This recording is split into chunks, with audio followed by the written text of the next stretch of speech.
Oh man. Oh man. What's going on, guys? It is your boy Joel TFT here. Welcome back at it with a brand new review for you guys today. Today we are doing the Dragons Race to the Edge Season 6 review. And wow, I cannot believe that I have wow, I'm speechless right now, okay? I can't believe I finished this. I can't believe I freaking finished this season, bro. The series. I enjoyed it. I really did, honestly, and I cannot wait to talk about it with you guys. Before we get straight into this review, just want to say really quickly, definitely hit the like button and also subscribe to the channel if you're new. I'm trying to get to 1,000 subscribers before the end of the year. It will really mean a lot if you guys can help me reach that goal. But we're also very close to hitting 900 subscribers. So if you're new and haven't subscribed yet, definitely subscribe. Anywho, let's head straight into this Dragons Race to the Edge Season 6 review. Bro, when I say that I love this show and I love this series, I generally do.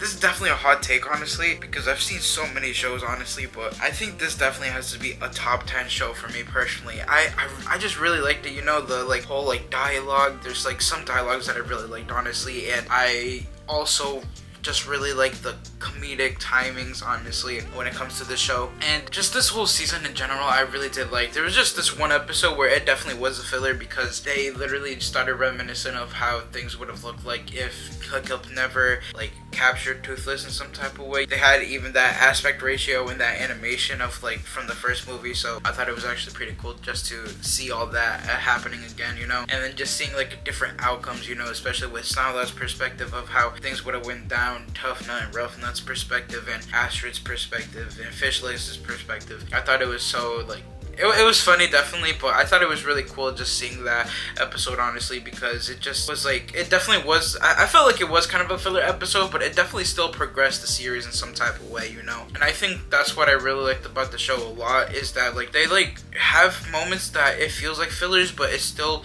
progresses the show. And I feel like a lot of shows, like at least some of the, I would say most of the shows nowadays kind of miss doing that, you know, like they fill up with filler but they never progress the story, if that makes sense, you know. And that's why this show kind of like it's making me inspired like in some type of way when I someday want to make my own show or anything like that, kind of try to like progress shit, you know, and everything like that. I generally did like the show a lot. The show was a lot of fun to watch, honestly, especially this season, bro. Oh my gosh, man, I really liked how like they were trying to get all of the like dragon eyes and everything like that. And out of all people, Gruff now had a freaking dragon eye lens, honestly, which is freaking crazy, honestly. But at the end, I really did like the show a lot, man. The show was so freaking fun to watch, and I loved it, man. It was just, for me personally, it's definitely, again, this is definitely a hot take, honestly, at least for maybe some people out there, but I generally did like the show a lot, and I think it's definitely my like top 10, honestly. I maybe wouldn't say it's my top 5, honestly,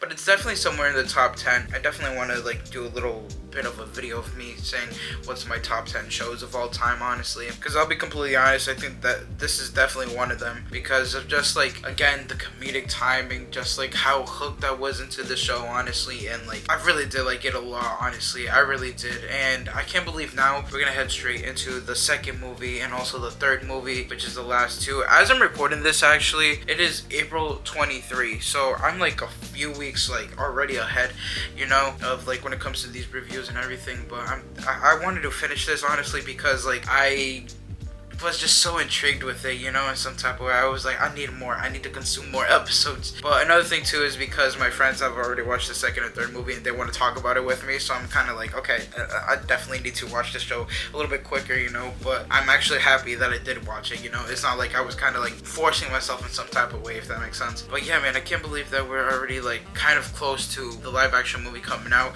By the time you guys see this, by the time I'm recording this, it's definitely like about 2 months, I would say, less than 2 months actually, but it's generally crazy. It generally is still. Man, I can't believe it, man. I really did like this season a lot, yo. I loved Krogan, I loved Johan, honestly. I loved all of the characters.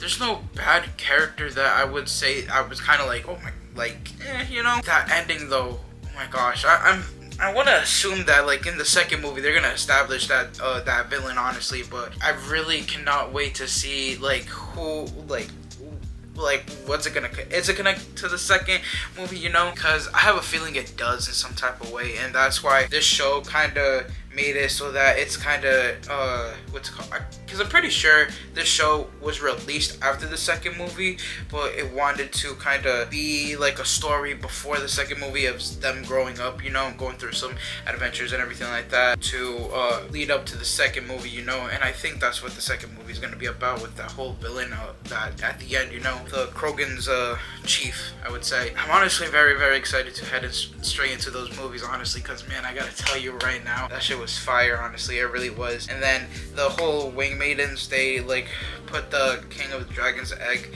in some undisclosed location, and some dude with the mask and like scars and everything like that picked it up and had it saved.